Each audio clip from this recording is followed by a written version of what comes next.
There are calls tonight for Toronto to overhaul its minimum parking requirements for new buildings. As City Hall reporter Lauren Pelley explains, some say the change is needed to keep pace with driver habits and housing needs. If you want to park here, you've got to go up. The best thing about above ground is you avoid digging deeper. This Richardson professor says Toronto needs more above ground lots like this one near the Eaton Centre.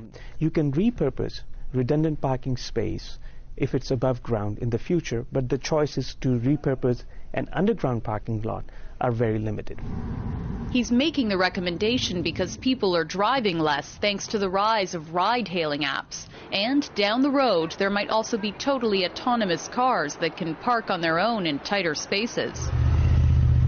Another reason is the cost comparison between building parking lots up in the sky and way down under the ground.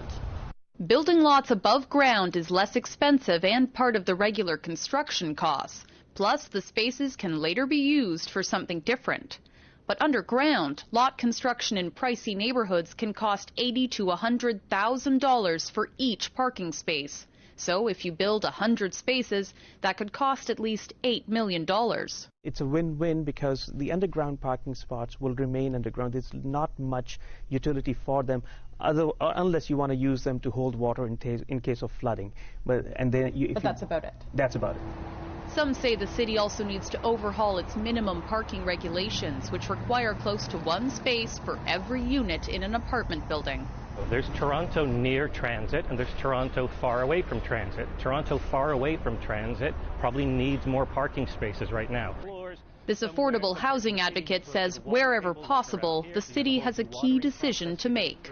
How much land and stuff should we waste on what is essentially empty car storage versus providing housing for people who need it?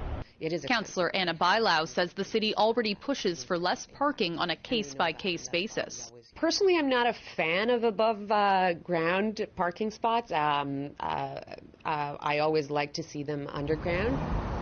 Which way the city goes could depend on how much people are driving or not. Lauren Pelley, CBC News, Toronto.